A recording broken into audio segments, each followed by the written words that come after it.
Hi hello नमस्ते। Mister Khanna ने मेरी रिशिता की बात सुनी। हालांकि उनको नहीं लगता था कि उनकी बेटी की गलती होगी, पर उन्हें पता था कि लोगों की नज़रों में रिशिता एक विक्टिम है। अब जब मामला आग पकड़ चुका है तो वीडियो हटाने का भी कोई मतलब नहीं था। इसका अब एकमात्र तरीका ये था कि मामले से जुड़े व्यक्ति से बात कर हालत को सुधारा जाए। तभी खन्ना कॉर्पोरेशन इस मुसीबत से बाहर आ सकता है, वरना इससे जो नुकसान उन्हें भुगतना पड़ेगा इसका हिसाब भी नहीं लगाया जा सकता था। ये सब सोचते हुए मिस्टर खन्ना ने अपना गला खनखेरा और अपने हाथ रगड़ लाल चेहरे के साथ रिशिता को देख कहा, मैं आपसे कुछ मदद मांगने के लिए यहाँ आया हूँ। मुझे उम्मीद है कि आप इसमें मेरा साथ देगी। आपको कुछ नहीं करना है, बस एक बयान देना है मीडिया को कि आप स्कूल में एक नाटक में पार्टिसिपेट कर रही है, उसी की तैयारी कर रही थी। और ये सब जो हो रहा है वो बस एक गलत फहमी तो ठीक है। रिशिता को उनकी बात सुन हंसी आ गई थी। उसने नफरत से कहा, क्या बस नाटक है ये कहना है? रिशिता ने अपना सिर नीचे किया और सहमति जताने से पहले एक पल सोचा। तो फिर मैं बयान कैसे दूं? अपने सामने छोटी बच्ची को देखकर मिस्टर खन्ना को लगा कि समस्या हल हो गई है और वह काफी निश्चिंत हो गए। वो सोफे पर आराम से बैठ गए और धीरे बोले, तुम्हें कुछ नहीं करना, पर बानी के साथ एक प्रेस कॉन्फ्रेंस में आना है और इस मामले के बारे में बात करनी है जो अभी मैंने कहा, बस। उनकी आवाज में एक ऑर्डर था, कोई रिक्वेस्ट नहीं। ये रिशिता ने साफ महसूस कर लिया था। रिशिता ने अपनी भौहें सिकुड़ ली। दूसरी तरफ बानी को भी पता था प्रेस कॉन्फ्रेंस के बारे, और उसे ये भी पता था कि इसमें रिशिता भी शामिल होने वाली है। उसे इस बात और बहुत गुस्सा आ रहा था। उसने अभी ही साइबरबुलिंग का सामना किया और हर किसी ने उसे ट्रोल किया। उसे बहुत गुस्सा आ रहा था, और अब उसे अपने फैमिली बिजनेस और अपनी पोजीशन को बरकरार रखने के लिए उसे अपने ईगो और घमंड को साइड में रखना पड़ रहा है, और सारी मीडिया के सामने उस गंदी झोपड़ी वाली अनाथ लड़की को गले लगना पड़ेगा उसे। उसका गुस्सा देख उसकी मां मिसेस खन्ना जो वही बैठी थी, उन्होंने उसे शांत कराते हुए कहा, बानी मेरी बच्ची, इतना गुस्सा अच्छा नहीं है तुम्हारी सेहत के लिए। बस एक बार इस सिचुएशन से हम बाहर निकल जाए, उसके बाद उस बेकार लड़की को हम देख लेंगे, ठीक है? पर अभी के लिए शांत हो जाओ। बानी जो यहाँ वहाँ चक्कर लगा रही थी, उसने एकदम से अपनी माँ से कहा, मुझे उस कुतिया के साथ कोई प्रेस कॉन्फ्रेंस अटेंड नहीं करनी। उसने उस पर रेड वाइन डाल दी और वीडियो भी हर जगह फैला दी इस चीज की। उसकी पूरी सोशल इमेज बर्बाद कर दी उस कुतिया ने। उसने उसकी इतनी बेइज्जती की। एक पूरा कमेंट सेक्शन गालियों से भरा हुआ था। उन साइबर बुलिंग से उसे और उसके परिवार पर बहुत सारी गालियां निकाली और उसे बुरी तरह से सोशल मीडिया पर लताड़ा था। इससे भी बुरी बात यह थी कि उसने ही यह वीडियो जारी किया था। भगवान, उसके जितना मूर्ख कौन होगा? नकली बेटी, तुम किसकी बात कर रही हो? मिसेस खन्ना ने असमंजस में पूछा। और कौन हो सकता है? वो कुतिया रिशिता। राजवंश परिवार ने उसे बहुत कुछ दिया और वह अभी भी माही की चीजें छीनना चाहती है। वह राजवंश परिवार की दत्तक बेटी होने के लायक नहीं है। बानी बहुत गुस्से में थी, ऐसा लग रहा था कि उसे माही के लिए बहुत दुख हो रहा है। हम देखो, मैं उसे नहीं जानती। राजवंश परिवार में उसकी जगह ही क्या है? मुझे नहीं पता कि वे लोग क्यों किसी की बेटी को, वो भी इतनी बड़ी बेटी को, गोद लेगा। जितना ज्यादा बानी अपनी दोस्त माही के बारे में सोचती, वो उतना ज्यादा गुस्से हो जाती। ठीक है, चलो, हमें उनके पारिवारिक मामलों से कोई लेना देना नहीं होना चाहिए। और वह माही, तुम हर बार उसकी बातों में आ जाती हो और तुम उसकी चालों से अभी भी अनजान बन रही हो। मिसेस खन्ना हमेशा से राजवंश परिवार की इस बेटी को नापसंद करती थी। जब से बानी माही से मिली है, वो एयर ज्यादा गुस्सा करने लगी है। माँ, आप नहीं जानती कि माही कितनी अच्छी है। जब वह रिशिता को देखती है तो वह एक चूहे की तरह होती है जिसने बिल्ली को देखा हो। बानी ने उसे जाने देने से इनकार कर दिया। अपनी माँ को समझाने की कोशिश कर रही थी कि वह उसके साथ रिशिता की बुराई करे। एक गोद ली हुई बेटी अपनी सगी बेटी के सिर पर सवार कैसे हो सकती है? कुछ तो गड़बड़ थी। मिसेस खन्ना के दिल में एक सवाल दफन हो गया था। उन्हें इस मामले की जांच करनी होगी। प्रेस कॉन्फ्रेंस के आयोजन जगह पर भीड़ थी। सभी मीडिया आउटलेट्स ने पहले से ही अपनी सीट्स पर बैठ चुके थे। किसी ने आज की प्रेस कॉन्फ्रेंस के लिए रास्ता बनाने के लिए ऑनलाइन अफवाहों को स्पष्ट करने के लिए पहले से ही एक वॉइस मैसेज और वीडियो भेजा था। ऐसा कहा गया कि वे एक स्कूल नाटक के लिए रिहर्सल कर रहे थे जिसे किसी ने गलत इरादे से कैद कर लिया था और खन्ना कॉर्पोरेशन को बदनाम करने के लिए ऑनलाइन पोस्ट कर दिया था। उन्होंने कानूनी रूप से अपने अधिकारों की रक्षा करने और अफवाह फैलाने वालों को कानूनी रूप से दंडित करने के लिए पहले ही एक वकील को मेल भेज दिया था। इस बार इसमें शामिल लोग गलतफहमी को स्पष्ट करने और हल करने के लिए आए थे। दरअसल रिशिता और खन्ना कॉरपोरेशन की बेटी बानी खन्ना बहुत अच्छी दोस्त है। रिशिता ने ये सब कुछ ऊपर उवार से ऑनलाइन पढ़ा था। खन्ना कॉरपोरेशन ने बहुत मेहनत की थी इन सब में से बाहर निकलने के लिए। उन्होंने उस अकाउंट की जांच की थी। रिशिता को अब इन सब में कोई रस नहीं था। खन्ना कॉरपोरेशन के लोगों ने उस अकाउंट के मालिक को ढूंढने की कोशिश की पर उन्हें पता चला उसका मालिक इंडिया में है ही नहीं। अकाउंट अभी भी रिशिता का ही था लेकिन उसका पता नहीं लगाया जा सका। मिस्टर खन्ना ने रिशिता और बानी को पहले से ही प्रेस कॉन्फ्रेंस की जगह पर जाने और स्टूडियो में वेट करने की व्यवस्था कर दी थी। यह उनके लिए गलतियों से बचने के लिए पहले से ही अपनी स्क्रिप्ट का अभ्यास करने का एक अच्छा अवसर भी था। जब बानी ने रिशिता को देखा तो वह बहुत खुश हुई। उस दिन ये कुतिया बहुत घमंडी थी, लेकिन आज क्या उसे अभी भी खुद को नीचा नहीं दिखाना था और माफी मांगनी थी और उसे उसके पिता की फटकार भी सुननी थी। उसे रिशिता को सबक सिखाने के लिए इस अवसर का लाभ उठाना था और उसे यह अनुभव कराना था कि ऑनलाइन शर्मिंदा होना कैसा होता है। ये सोचते ही बानी ने अपनी थोड़ी उठाए और नफरत से मुस्कुराए। रिशिता को ये जानने के लिए देखने की जरूरत नहीं थी कि वह क्या सोच रही थी। हालांकि इससे कोई फर्क नहीं पड़ता था, वह जो चाहे कर सकती थी। चैप्टर 22। रिशिता अभी सोच रही थी कि उनके पास एक औरत आई जो इस प्रेस कॉन्फ्रेंस को असिस्ट कर रही थी। वो उनके पास आते हुए बोली, मिस खन्ना, मिस रिशिता, मैं इस शो को असिस्ट कर रही हूँ और यहाँ पर आपकी देखभाल के लिए अभी। पहले आपको आज जो बोलना है वो देख लीजिए, बाद में आप इस पेजेस को मंच पर नहीं ले जा सकती। इसे याद करना होगा आपको। उस असिस्ट ने यहाँ पर कुछ गलत महसूस किया और उस ऑकवर्डनेस को दूर करने के लिए उसने ये कहा था। रिशिता ने वो स्क्रिप्ट ले ली उनके हाथ से। उसने उसे पढ़ना शुरू किया। ज्यादातर भाग में उसे बानी के सामने झुकना था और उसे माफी भी मांगनी थी। जहां तक बानी का सवाल है तो ये सब इस बारे में था कि वह कितनी दुखी थी, कैसे पिछले कुछ दिनों से हो रही साइबर बुलिंग ने उसे मानसिक और शारीरिक रूप से बहुत परेशान कर दिया था, और कैसे साइबर बुलिंग के कारण उसका अवसाद बढ़ गया था और यहाँ तक कि उसके मन में आत्महत्या करने का विचार भी आया था। रिशिता ने जब ये देखा तो उसे एक बार को ये पूछने का मन हुआ कि क्या माही ने इस स्पीच को लिखा है, क्या उसने बानी के लिए ये सब लिखा है। रिशिता ने अपना गला साफ किया और इसे जोर से पढ़ा। सार्वजनिक संसाधनों का अतिक्रमण करने के लिए मुझे खेद है। मैं कुछ दिनों पहले ऑनलाइन जो कुछ हुआ उसके लिए माफी मांगना चाहती हूँ। मैं खन्ना कॉरपोरेशन की बेटी बानी खन्ना की बहुत अच्छी दोस्त हूँ। हम दोनों एक दूसरे के बेहद करीब हैं। हम उस दिन स्कूल के एक छोटे से नाटक की प्रैक्टिस कर रहे थे। इस तरह रिशिता ने भौहें सिकोड़ते हुए असमंजस में पूछा, ये बहुत लंबा है, क्या मुझे इसे पूरा याद रखना होगा? तुम्हें याद रखना नहीं आता? बानी ने उसका मजाक उड़ाते हुए कहा। अगर तुम्हें याद रखना नहीं आता तो यहाँ कर क्या रही हो? यहाँ जगह नहीं है कम बुद्धि वालों के लिए। मैं तुम्हारे जैसे घटिया इंसान के साथ नहीं दिखना चाहती। पर ये क्या? वो लोग जो भी बात कर रहे थे वो यहाँ जहाँ सभी मीडिया वाले बैठे थे वहां सुनाई दे रही थी। सभी मीडियाकर्मी चौंक गए। किसी ने बैक स्टेज स्टूडियो में लाउडस्पीकर चालू कर दिया था।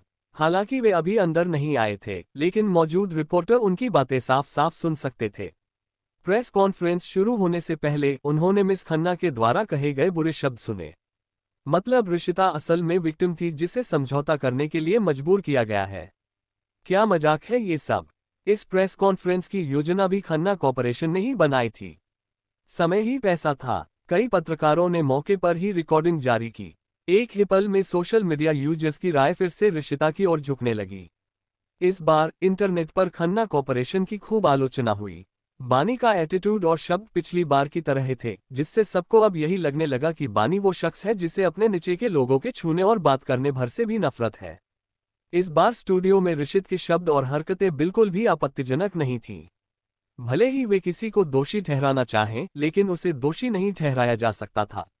वहां अफरा तफरी मच गई। किसी ने असिस्टेंट को तत्काल फोन करके सूचना दी। असिस्टेंट ने जल्दी से लाउडस्पीकर बंद कर दिया, लेकिन तब तक बहुत देर हो चुकी थी। प्रेस कॉन्फ्रेंस को तुरंत रोकना पड़ा। मिस्टर खन्ना इतने गुस्से में थे कि उन्हें समझ नहीं आ रहा था कि वो क्या करे और उनका खून खौल उठा। वे स्टूडियो में घुसे और बानी के चेहरे पर थप्पड़ जड़ दिया। मैंने तुमसे कहा था कि कोई गड़बड़ नहीं होनी चाहिए। तुमने मेरी बात क्यों नहीं सुनी? बानी ने अपने गाल पर हाथ रखा और बेयकीनी से अपने पिता को देखने लगी और उसकी आंखों से आंसू बहने लगे। उसे यकीन नहीं हो रहा था कि उसके पिता उसे मारेंगे। पापा, आपने मुझे क्यों मारा? क्या मैं प्रेस कॉन्फ्रेंस के लिए भी तैयार नहीं हो सकता? ये सब रिशिता की गलती है। उसे मारो। यह इतना अचानक हुआ कि बानी को अभी भी यह नहीं पता चला कि उसके पिता ने अचानक उसे क्यों मारा। मिस्टर खन्ना बहुत ही गुस्से में थके। उन्होंने एक नज़र अपनी बेटी को देखा और फिर उन्होंने अयिता को देखा जो अपने हाथ में स्क्रिप्ट लिए वही कोने में चेयर पर बैठी हुई थी। वो अभी भी स्क्रिप्ट को बड़ी गंभीरता से पढ़ रही थी, लेकिन जब उसने थप्पड़ की आवाज सुनी तो उसने मिस्टर खन्ना जो गुस्से में दिख रहे थे एयर बानी जो लगभग रोने के कगार पर थी उन्हें कंफ्यूजन में डाला। तभी वहां एक और आदमी आया जो शायद मिस्टर खन्ना के साथ था। उसने मिस्टर खन्ना को धीरे से कुछ कहा, जिसे सुन मिस्टर खन्ना का चेहरा और ज्यादा गुस्से काला हो गया, साथ में चिंता भी उनके चेहरे पर साफ देखी जा सकती थी। वो बहुत ज्यादा घबरा गए और उन्होंने जल्दी से असिस्टेंट को बुलाया। वो तुरंत ही आ गया। आखिर हुआ क्या था? जब शो का असिस्टेंट यहाँ पर शो की तैयारी करने और मिलने आया था तो गलती से उसने यहाँ का लाउड स्पीकर ऑन कर दिया था। ये सब कैमरे में रिकॉर्ड हो गया था। मतलब साफ था कि ये कोई सोची समझी साजिश नहीं बल्कि एक एक्सीडेंट था। अब जब बात यहाँ तक पहुँच गई है तो प्रेस कॉन्फ्रेंस को आगे नहीं बढ़ाया जा सकता। कई रिपोर्टर संतुष्ट होकर वहां से चले गए। कुछ रिपोर्टर जिन्होंने अभी बातचीत रिकॉर्ड नहीं की थी वे घटनास्थल पर बैठे रहे। वो सीधा अब उन दोनों से मिलना चाहते थे। मिस्टर खन्ना ने स्थिति को थोड़ा सा देखा। उन्हें नहीं पता था कि उनकी बेटी आगे क्या करेगी। अब सुरक्षित रहने के लिए जल्दी से घर लौट जाना बेहतर था। ये सोचकर उन्होंने बॉडीगार्ड से उसे वापस भेजने के लिए कहा। मार खाने के बाद बानी और भी अधिक क्रोधित हो गई। उसे विश्वास नहीं हो रहा था कि ऋषिता ने उसका फिर से फायदा उठाया है। ऋषिता भी जल्दी निकलना चाहती थी। जब वह निकली तो वह बानी जल्दी से दौड़कर उसके पास गई। बानी सच में बहुत ज्यादा बेवकूफ थी या फिर वो इतनी लड़ प्यार में उछली है कि उसे स्थिति की समझ ही नहीं थी। इसलिए ही तो वो माही द्वारा इतनी बार बेवकूफ बन चुकी है और उसे पता ही नहीं चला। स्वाभाविक रूप से वो बोलने से पहले बहुत सोचती नहीं थी। उसने देखा कि ऋषिता जाने के लिए निकली है तो वो बस उसे सबक सिखाने के लिए वहां पहुंच गई। पिछले दरवाजे के चारों ओर पत्रकारों की कतारें लगी हुई थीं। ऋषिता ने अपनी आंखों के कोने से उन पर नजर डाली। बानी पहले ही उसके पीछे थी। बहुत अच्छा, अब समय आ गया है। ऋषिता जानती थी कि बानी आगे क्या करेगी पर इस बार वो खुद को नहीं बचाएगी। जैसा कि ऋषिता ने उम्मीद की थी, अगले ही पल बानी ने आगे बढ़कर ऋषिता को धक्का दे दिया। ऋषिता आखिरी सीढ़ी पर थी और अपना संतुलन खो बैठी और गिर गई। आसपास के लोगों में चीखें गूंज उठी और पत्रकारों ने आखिरकार तस्वीरें लेने का मौका पा लिया। सौभाग्य से सामने बहुत से लोग थे। लिन यिन को किसी ने पकड़ रखा था और वह बहुत जोर से नहीं गिरी। क्या आज का दिन खत्म हो गया? मासूम और भोला बनने का नाटक करना वाकई थका देने वाला था। उसे नहीं पता था कि माही ने ये कैसे किया, लेकिन ऋषिता ने अपने दिल में आह भरी। माही की नकल उतारने का शो आज आधिकारिक रूप से समाप्त हो गया। चैप्टर 23। खन्ना कॉर्पोरेशन राजवंश परिवार से ज्यादा शक्तिशाली था, इसलिए ऋषिता को उनसे सीधे मुकाबला करने पर कोई लाभ नहीं मिल सकता था। अपने पिछले जीवन में वो कई बार बानी से लड़ चुकी थी। ऋषिता उसे इतना ही जानती थी जितना माही उसे जानती थी। भले ही वो प्रेस कॉन्फ्रेंस में कुछ नहीं कर सकती पर अभी अभी तो वो कर ही सकती है ना। हाँ, भले ही आज जो हुआ वो सब एक एक्सीडेंट से हुआ था, इतनी बड़ी कि ऋषिता इतनी बड़ी योजना कभी अकेले कर ही नहीं सकती थी। ऋषिता जानबूझकर गिरी और उसने दिखाया कि वो असल में एक पीड़िता है जिसे ये लोग मिलकर बुली कर रहे हैं। ये सब बहुत ही दर्द भरा था। वो उन लोगों से पलटकर लड़ नहीं सकती थी और वो उन्हें नाराज करना अफोर्ड नहीं कर सकती थी। ऋषिता को हॉस्पिटल ले जाया गया। वो अभी बिस्तर पर लेटी हुई थी और सीलिंग को घूर रही थी। वो सोच रही थी कि शायद कल उसे डिस्चार्ज कर दिया जाएगा। हनन, उसने एक कड़वी हंसी हंसी। उसे पिछला जन्म याद आ गया। जब वो बीमार होने की वजह से बेहोश भी हो जाती थी तब भी किसी को उसकी परवाह नहीं होती थी। लेकिन अब एक छोटी सी चोट के बाद ऋषिता को शहर के सबसे अच्छे हॉस्पिटल में रखा गया और अभी वो एक विप वार्ड में सोई हुई थी। राजेंद्र राजवंश अभी खन्ना परिवार को नाराज नहीं कर सकता था, इसलिए अभी भी वो ये दिखाने के लिए नाटक कर रहा था कि उसकी बेटी को चोट ज्यादा गंभीर है और उसे यह उम्मीद है कि अब ये मामला आगे नहीं बढ़ेगा। प्रेस कॉन्फ्रेंस के हादसे के बाद मिस्टर खन्ना बहुत ही ज्यादा गुस्से में थे। उन्होंने ऋषिता के बैकग्राउंड को देखा जो मिसेस खन्ना ने पता लगवाया था। उन्होंने जोर से फाइल टेबल पर पटक दी। चौंकाने वाली खबर जारी करो। इस बार कौन अभी भी खन्ना कॉर्पोरेशन पर नजर रखने की हिम्मत करता है? ऋषिता अभी भी सो रही थी। उसकी नींद बाहर हो रहे शोरगुल से खुली थी, पर उसे पता था कि बाहर अभी क्या हो रहा है। कल रात सोने से पहले ही उसने अपना फोन देखा था जिसमें ऑनलाइन उसने खबर पढ़ ली थी।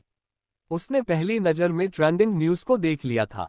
राजवंश परिवार की एक लौती और असली बेटी सालों बाद पहुंची अपने घर।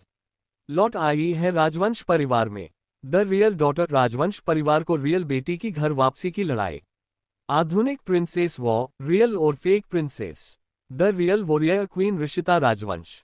जब ऋषिता ने ये सब देखा तो उसे बहुत हंसी भी आई थी। यहाँ तक कि कुछ लोगों ने इसके मीम्स भी बना दिए थे।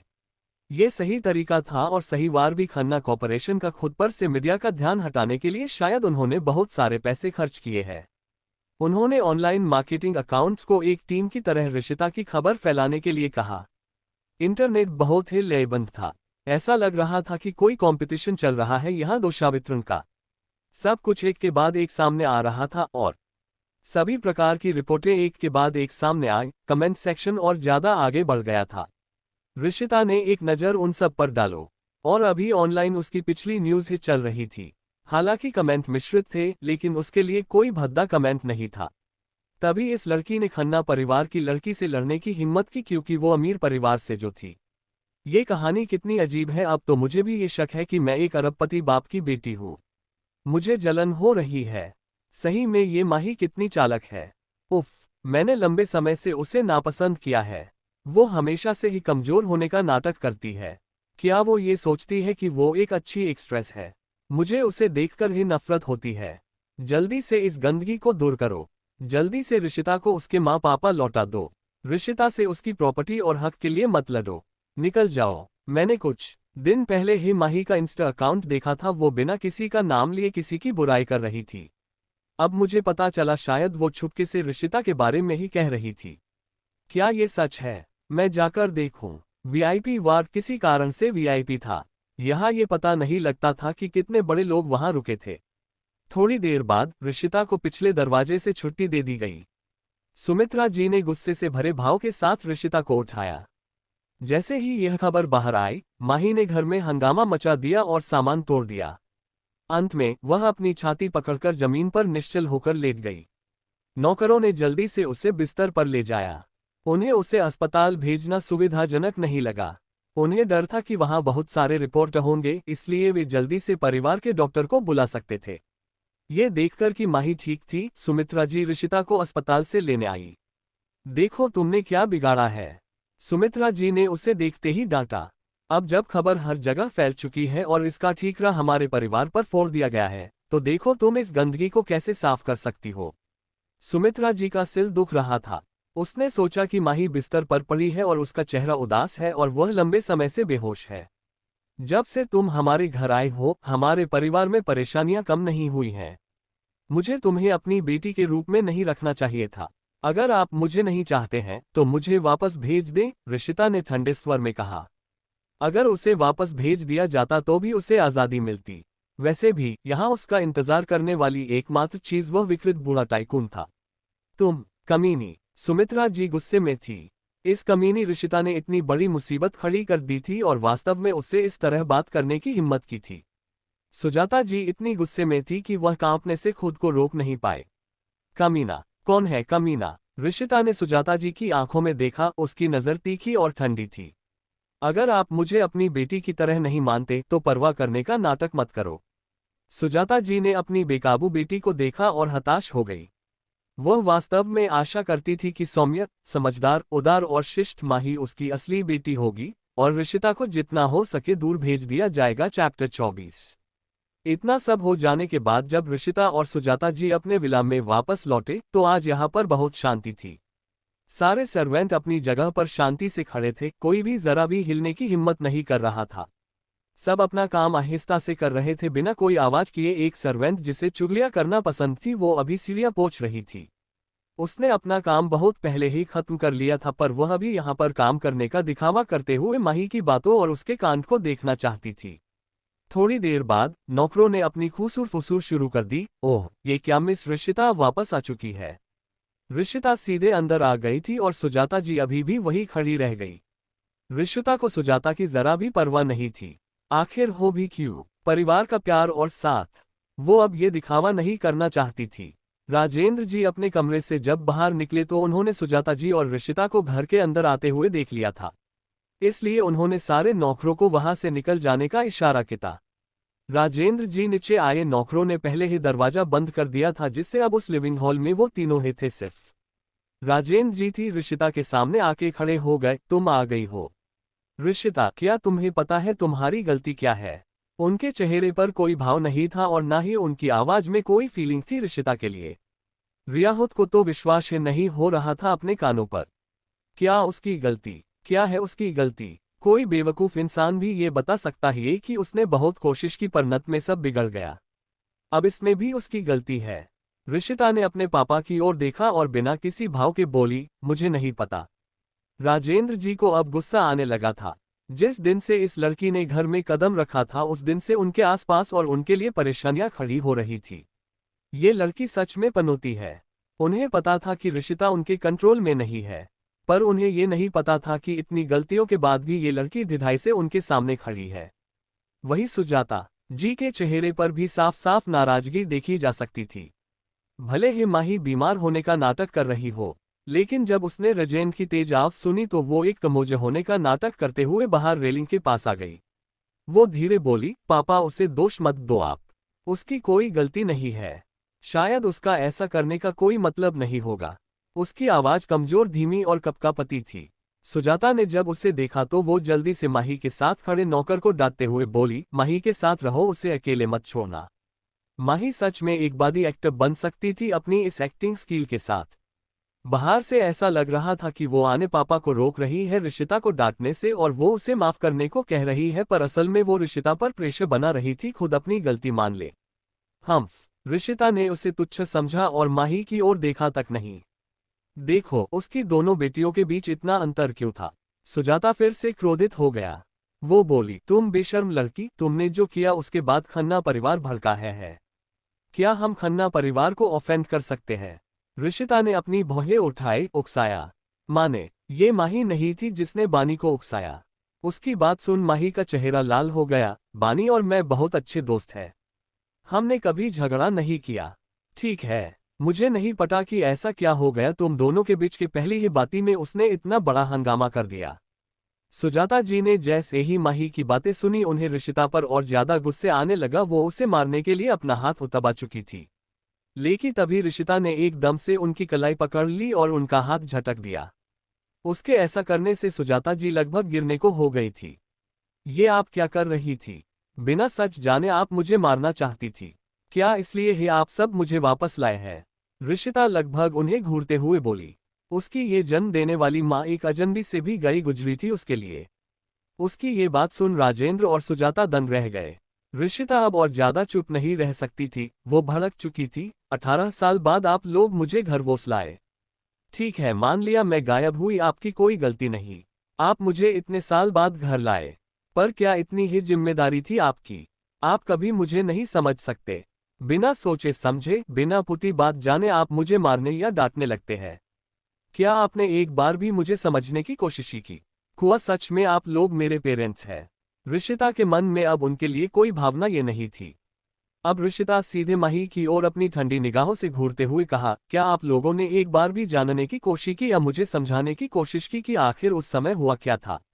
वही माही ऋषिता की ठंडी नजरों को देख स्तब्ध रह गई। उसने अपने माँ पापा की ओर देखा जो हैरानी से ऋषिता को ही देख रहे थे। क्या ये कल की आई हुई लड़की उससे उसके माँ पापा छीन लेगी, उसका हक और इस राजवंश परिवार की प्रॉपर्टी छीन लेगी? हमें तुम्हें क्या समझाना है? राजेंद्र जी को उम्मीद नहीं थी कि ऋषिता में वास्तव में लड़ने की महत्वाकांक्षा होगी। असली बेटी, नकली बेटी, कौन असली है और कौन नकली? ऋषिता ने राजेंद्र जी को देखते हुए कहा। इंटरनेट पर हर कोई कहता है कि मैं असली हूं, लेकिन राजवंश परिवार की यह सबसे बड़ी बेटी अफवाह फैला रही है कि मैं गोदली हुई बेटी हूं। ऋषिता के शब्दों ने उन्हें अवाक कर दिया। हॉल में तुरंत सन्नाटा छा गया। ओह, मैं तो लगभग भूल ही गई थी। आप लोगों ने कहा कि मैंने बानी को उकसाया था। जब उसने सुना कि मैं एक गोदली हुई बेटी हूं तो वह मुझे डांटने के लिए दौड़ी। ऋषिता सोफे पर चली गई और आराम से बैठ गई। मैंने कुछ भी गलत नहीं किया। क्या मैं अब बैठ सकती हूँ? एक मरीज के रूप में जिसे अभी अभी छुट्टी मिली है, मैं लंबे समय तक खड़ी नहीं रह सकती। राजेंद्र जी ने सुजाता जी को देखा। उन्हें इस बात का पछतावा था, लेकिन उन्होंने कई सालों तक माही को पाला था और वे इसके आदी हो चुके थे। वे ये भी स्वीकार करने को तैयार नहीं थे कि उनकी एक बेटी है जो झुग्गी झोपड़ियों में पली बढ़ी है। चैप्टर 25। रविंद्र और सुजाता जी हमेशा से ऐसे नहीं थे और ना ही ऐसा था कि उन्होंने पहले कभी गरीब लोग नहीं देखे थे। वो हमेशा से गरीब लोगों की सेवा में हाजिर रहते, बल्कि उनका पूरा परिवार इसमें साथ देता था। बस उनकी एक गलती थी कि गरीब लोग बस उनके दिए पैसों पर ही जी सकते हैं। उनके पास कोई सेल्फ रेस्पेक्ट नहीं है, पर ऐसा नहीं था। सभी ऐसे तो नहीं होते ना, और खासकर ऋषिता तो ऐसी नहीं थी। सुजाता जी की आंखों में आंसू आ चुके रहे और किसे पता था कि ये सच्चे है या फिर सिर्फ दिखावटी है। ऋषिता, तुम हमारी बेटी हो, मैंने तुम्हें जन्म दिया है, तुम हमसे ऐसे नाराज नहीं रह सकती है ना। उन्हीं ने आने आंसू पोंछे। लेकिन तुम्हारी बहन कई सालों से हमारे साथ रह रही है। अब जब हमने उसे गोद ले लिया है तो तुम उसे स्वीकार कर सकती हो, है ना? हाँ, गोद लेना शब्द अंततः सही जगह पर लौट आया। ऋषिता ने मन ही मन सुजाता जी की तारीफ की, फिर अपना गला खनखेरा। आप लोगों ने मेरे लिए एक बहन को गोद लिया। क्या आपने मेरा नाम आपके साथ लीगल प्रोसेसेस के तहत किया है? ये लड़की बहुत चालाक थी। माही हैरान थी। ऐसा लग रहा था जैसे वो पहले से ही देख सकती है कि ऋषिता उससे उसका हक, उसकी प्रॉपर्टी छीन रही है, जो कि उसकी थी ही नहीं, और उसके सामने ही उसका मजाक बना रही है। सुजाता जी दंग थी। उन्हें ये उम्मीद नहीं थी कि ऋषिता यहाँ तक पहुँच जाएगी। क्या मजाक है, एक गरीब लड़की कल की आई हुई अब राजवंश परिवार का नाम लीगली अपने साथ जुड़वाना चाहती है। अब क्या उन्हें इस झुग्गी झुपड़ी वाली के साथ अपना नाम रजिस्टर करवाना पड़ेगा? हॉस्पिटल में इन दोनों की अदला बदली हो गई। एयर माही का नाम राजवंश परिवार के सतह लीगली रजिस्टर हो गया। अगर उन्होंने सारी प्रोसीजर फिर से की तो उन्हें बहुत सी मुश्किलों का सामना करना पड़ेगा। सुजाता कुछ ना बोल सकी। वही रविंद्र जी जो कब से चुप थे वो बोले, देखो अभी के लिए संभव नहीं है और कागजों की जगह हम अपने रिश्तों पर ज्यादा भरोसा करते हैं। भले ही तुम्हारा नाम हमारे साथ रजिस्टर ना हो, पर तुम हमारी असली बेटी हो, और भविष्य में अगर तुम अच्छा बर्ताव करोगी अपनी बहन के साथ तो हम तुम दोनों में कोई भेदभाव नहीं करेंगे। तुम दोनों ही हमारे लिए बराबरी पर हो। बराबरी पर, यह एक बड़े सम्मान की तरह लग रहा था। हाँ, ऋषिता को उनसे कुछ नहीं चाहिए था, उनका नाम भी नहीं, पर वो उनके लिए चीजों को इतना आसान भी नहीं रखना चाहती थी। बराबर। ऋषिता गुस्से से हंसा। तुमने मेरी तारीफ की, क्या मुझे तुम्हारा शुक्रिया अदा करने के लिए झुकना चाहिए? उसने ये बात सीधे माही की ओर देख कही थी। माही का चेहरा लाल और सफेद हो गया। वह दोषी और असहज महसूस कर रही थी। ऋषिता को और किसका धन्यवाद करना चाहिए? माही ने अपना मुंह खोला और हल्की सांस छोड़ी। उसे उम्मीद नहीं थी कि वह, जो हमेशा दूसरों पर हावी होने में माहिर थी, बीच में बोलना नहीं जानती होगी। रविंद्र जी गुस्से में बोले, अब तुम्हें और क्या चाहिए? उनके शब्द बेहद तीखे थे। ऋषिता ने अपने एक एक शब्द पर जोर देते हुए उनकी आंखों में आंखें डाल बोली, मैं चाहती हूं कि माही ने जो भी मेरे साथ किया उन सभी के लिए मुझे माफी मांगे। रविंद्र जी को लगा था कि ऋषिता उनसे पैसों की या प्रॉपर्टी की मांग करेगी इन सब के लिए, पर ये तो सिर्फ माफी चाहती थी, बस एक माफी। उन्हें फिर से गिल्ट महसूस होने लगा। माही ने अपने आंसू रोके और दिल ही दिल में रो पड़ी। यह उसका सिर झुकाना और उसे अपनी गलती स्वीकार करने के लिए मजबूर करना नहीं था। यह उसकी आज्ञाकारी लड़की की छवि को नष्ट करना था और उसे यह स्वीकार करने के लिए मजबूर करना था कि वह कलह पैदा कर रही थी। इसकी अनुमति नहीं थी। माही ने अपनी छाती को पकड़ते हुए गिरने का नाटक किया। वह इतनी कमजोर थी कि वह अपने बगल में खड़े नौकर पर लगभग झुक गई थी। सुजाता जी को यह देख बहुत दुख हुआ। उन्होंने माही को अपने पास खींच लिया और अपने कंधे पर उसका सर रख दिया। उन्होंने उसकी पीठ को सहलाया और उसे दिलासा दिया। ये कितना अच्छा दृश्य था। एक माँ अपनी बेटी पर अपना प्यार बरसा रही थी। अगर यह उसके पिछले जीवन में ऋषिता होती तो वह निश्चित रूप से ईर्ष्या करती और इस समय खुद को हीन महसूस करती। इतनी उम्मीद करती कि सुजाता जी की बाहों में जो व्यक्ति है वह वही है। लेकिन अब इनमें से कोई भी बात मायने नहीं रखती। रविंद्र जी को भी ये देख बुरा लग रहा था और उन्हें पता था कि अगर माही ने ऋषिता से माफी नहीं मांगी तो ऋषिता उसे इतनी आसानी से जाने नहीं देगी। इसलिए उन्होंने कठोर आवाज में माही को डांटते हुए कहा, माही, अपनी बहन से माफी मांगो। उनकी आवाज काफी ठंडी थी जिससे माही कांप उठी। सुजाता जी ने भी उसका हाथ कसकर पकड़ लिया, पर वो राजेंद्र जी के फैसले पर सवाल नहीं उठा सकती थी, इसलिए ना चाहते हुए भी वो चुप रही। वही माही अपने होंठ भींच खुद को पहले दयनीय दिखाया और उसे जल्द ही पता चल गया कि इस बार उसकी कोई नौटंकी नहीं चलने वाली, इसलिए वो धीरे से बोली, ऋषिता मैं बानी को रोक नहीं पाई तुम्हारी बेइज्जती करने से, इसके लिए मैं तुमसे माफी मांगती हूँ। इतने बोलते ही वो धम से जमीन पर गिर पड़ी। उसकी आंखों से आंसू बहने लगे। माही को शब्दों के साथ खेलना बखूबी आता था। उसे माफी भी इस तरह से मांगी जैसे उसकी गलती न होने के बावजूद उसे इस सब में घसीटा गया हो। वो सच में इस वक्त कोई विकटम नजर आ रही थी। वही उसके ऐसे अचानक गिर जाने से सुजाता जी बहुत ज्यादा घबरा गई। जल्दी से डॉक्टर को बुलाओ। ये क्या हुआ माही? उन्होंने तुरंत एक और नौकरानी को खुद की मदद करने को कहा और माही को उसके रूम में ले जाने के लिए कहा। वही माही की इतनी शानदार एक्टिंग देख ऋषिता ने अपनी नाक सिकोड़ ली।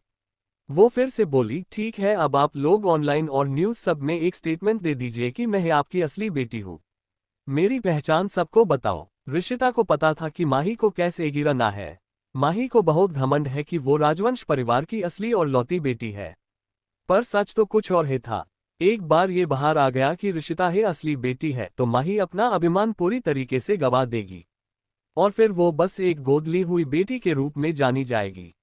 ऋषिता को राजवंश परिवार के नाम पर रजिस्टर करना के बारे में सोचना भी घिन भरा है और वैसे भी उसे इसकी जरूरत नहीं थी। वही माही जो बेहोश होने का नाटक कर रही थी, अब तक उसने धीरे अपनी मुट्ठी कसकर बंद कर ली। उसे बहुत गुस्सा आ रहा था और वो अभी उठ ऋषिता को एक थप्पड़ मारना चाहती थी, पर वो मजबूर थी। अभी वो कोई भी ऐसी हरकत नहीं कर सकती थी जिससे उसकी इमेज उसके परिवार के सामने बिगड़ जाए। उसने मन ही मन में कहा, ये कुतिया वाकई में बहुत ही घटिया है, ये मुझसे मेरा सब कुछ छीनने आई है।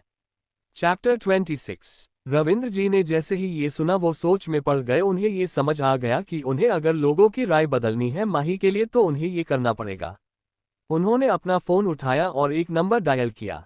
उन्होंने सामने वाली व्यक्ति से कहा, सेक्रेटरी अमन एक स्टेटमेंट लिखिए जिसमें होना चाहिए कि राजवंश परिवार की असली बेटी ऋषिता राजवंश है, ना कि माही। इसे लिख पहले यहां भेज दीजिएगा। ऋषिता को पता था कि इस लड़ाई का मतलब जीत नहीं है। रविंद्र जी ने ऐसा इसलिए किया क्योंकि वह जनता की राय के दबाव में थे और क्योंकि वह अभी भी खन्ना परिवार के साथ अपने रिश्ते सुधारने में व्यस्त थे। वही खन्ना परिवार अपने आप में ही एक बड़ा नाम था, इसलिए उन्होंने बिना राजवंश परिवार की परवाह किए ये सच सबके सामने रख दिया। जब वो लोग पहली बार मिले थे तब ऐसा लग रहा था कि उनकी पार्टनरशिप काफी पक्की है। हालांकि खन्ना परिवार को भी ऋषिता कुछ खास पसंद नहीं थी, लेकिन वो जानते थे कि राजेंद्र जी ये मानना नहीं चाहता कि एक झुग्गी झोपड़ी की लड़की ही उनकी असली बेटी है। ये बात राजेंद्र सबसे छिपाना चाहते थे, लेकिन ये बार खन्ना परिवार ने अपने कॉन्टेक्ट को यूज कर पता कर लिया और यही नहीं, उन्होंने खुद की बेटी को बचाने के लिए माही और राजवंश परिवार को बुरी तरीके से इस झमेले में खींच लिया था। ऋषिता की पहचान को सबके सामने लाना उन्हें मजबूर करके राजवंश परिवार का वो सच पह के ही सबको पता चल चुका था और इसका एक कारण था खन्ना परिवार। और रही बात बानी और ऋषिता के बीच हुए स्कैंडल की बहस में, ऋषिता अपनी तरफ से सारी बात क्लियर कर दी थी। अब वो इस घटना से पूरी तरीके से बाहर थी। माही जो बेहोश होने का नाटक कर रही थी, इसे नौकरों की हेल्प से उसके कमरे में ले जाया जा रहा था। ऋषिता ने जैसे ही ये देखा उसके चेहरे पर एक कुटिल मुस्कान आ गई। वो अब और बर्दाश्त नहीं करने वाली थी, पर वो कोई जल्दी भी आगे नहीं बढ़ने वाली थी। धीरे धीरे वो अपने कदम बढ़ाना चाहती थी जिससे से राजवंश परिवार को उनकी बर्बादी का एहसास भी ना हो। रविंद्र राजवंश ने सही कहा था, सफर बहुत लंबा है और माही को अभी बहुत कुछ देखना बाकी है और उसकी बर्बादी का रास्ता ऋषिता खुद अपने हाथों से बनाएगी। यहाँ पर ऋषिता ने माही को भड़काने की कोशिश की थी। माही जितनी ज्यादा गुस्सा करती उतना ही ऋषिता को और ज्यादा खुशी होती। इधर राजेंद्र और सुजाता राजवंश घर से बाहर अपनी कार लेकर निकल गए। जैसे ही माही को लगा अब घर में कोई नहीं, वो तुरंत अपने बेड से खड़ी होकर ऋषिता के कमरे की तरफ बढ़ गई। उसने गुस्से से उस कमरे का दरवाजा खोला और ऋषिता से बोली, अब तुम खुश हो? माही अभी भी अपने इस कमरे को मिस करती थी। वो मानना ही नहीं चाहती थी कि ऋषिता एक एक कर सारी चीजें उससे छीन रही है। माही अभी भी इस कमरे को अपना कमरे मानती थी, इसलिए बिना किसी दस्तक के या परमिशन के वो अंदर घुस गई थी। इसलिए अब आगे जो होगा इसके लिए ऋषिता को दोषी नहीं ठहराया जा सकता था। ऋषिता ने एक व्यंग भरी मुस्कान के साथ कहा, क्या हुआ? अब क्या किया मैंने? मैं तो बस सच्चाई बता रही थी सबको। क्या तुम वो गोदली हुई बेटी नहीं हो राजवंश परिवार की? फिर एकदम से अपने चेहरे के भाव को बदल कर बोली, और ये क्या बदतमीजी है, तुम मेरे कमरे में बिना मेरी परमिशन के घुस कैसे गई? ऋषिता का उसको गोदली हुई बेटी कहना माही को और ज्यादा गुस्सा दिला गया। माही बोली, तुमने क्या कहा? मैं गोद लो हुई बेटी हूँ। माही को इस तरह गुस्सा करते देख ऋषिता ने अपनी भौहें उठाए और बोली, यहाँ हर कोई जानता है कि मैं राजवंश परिवार की असली बेटी हूँ। और तुम गोद ली हुई सौतेली बेटी। तुम्हें अपनी जगह पता होती चाहिए। अपनी हद से आगे नहीं बढ़ना चाहिए। उसकी बात सुन माही गुस्से से चिल्ला उठी, तुम ये मत सोचना कि तुम मुझ पर अपना हुक्म चला सकती हो। तुम्हें पता है ना, मेरी मम्मा को तुम जैसे गरीब लोग बिल्कुल नहीं पसंद और वो एक बिखरी लड़की को कभी अपनी बेटी नहीं मानेगी।